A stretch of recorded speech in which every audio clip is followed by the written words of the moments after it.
Hi, my name is Gina Guimo. I'm a professional model and I'm 23 years old. Just breathe.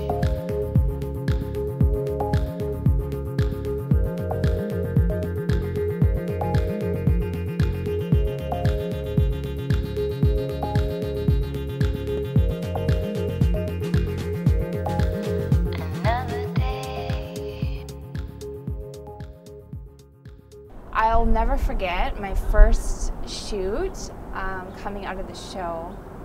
I worked with a photographer who actually did the photoshopping right on set, and I was really interested and intrigued because I'd never seen it before. And I'm not joking you, I never thought that I could feel my neck, that I had a fat neck.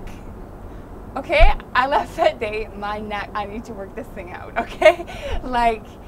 They took half my neck off, they took half my back off, I thought I had to go on acne treatment, every blemish on my face, my hair, I thought I was going bald, everything. It was just a huge transformation. It wasn't even me by the end of it.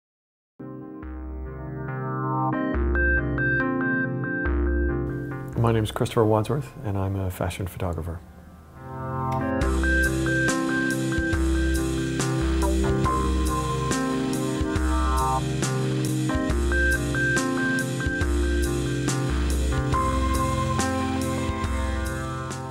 Some people roll out of bed looking fantastic, and some really beautiful women may not, You've been up a little late, whatever else like that. You may look a little sleepy, your hair may be a little sticky or something else like that. Sit that person down in front of the chair, give them a coffee, feed them, and give them a couple of flowers and put some bright light on them, and they will change up into that woman that takes your breath away when they walk past you in the street.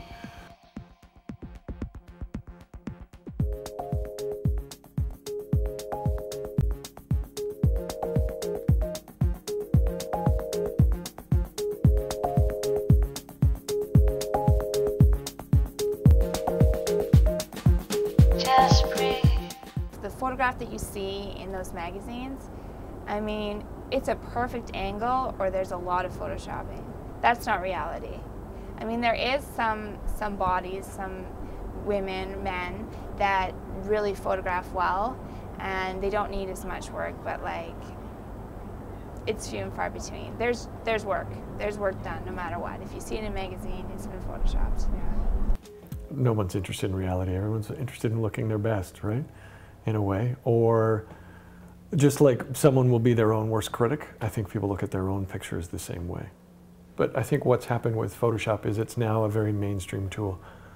Even people will Photoshop their own pictures before they go up on Facebook or something like that. So I think it's something that's gone beyond the professional end into the everyday realm.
No, I love the Dove ad. And I actually met the director. And I was at a little event where they showed the whole commercial, and I laughed because I'm like, yeah, so what? Because that is my everyday. They still chose someone with very good structure. I think they're a good balance and symmetry, which is, supposedly something that even babies are drawn to. It's not that hard to stretch open an eye, to balance out a face, something like that. It happens. I think think that if they limited the amount of post-production work that went into a shoot, people would be shocked. I don't want to see myself not photoshopped in a magazine. That would be like saying at this point, women don't wear makeup anymore, you know, or everyone has the same haircut or something else like that. I mean, I think really what you're seeing now is you're seeing a digital extension of what makeup has done for centuries. You know, before there was blush or whatever else like that, you know, a woman might pinch her cheeks. You could use things like berries to stain your lips.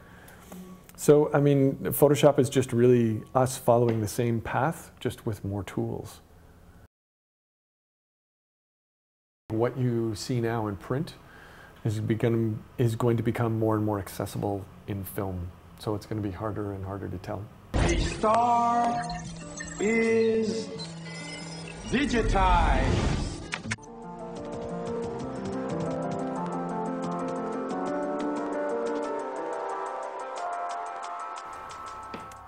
I work within the beauty industry. I work with really interesting women that are above average in terms of their symmetry, their looks, or whatever else like that. But mostly beauty comes from within here, I think. Like, it is really, I think, the energy that we put out into life and the wake that we leave behind. These are the things that, for me, separate someone from somebody else. The shell is the shell. I mean, you can be drawn to the shell and whatever else like that. But beyond that, you know, when you judge someone and a character and stuff like that, it's so much more than that.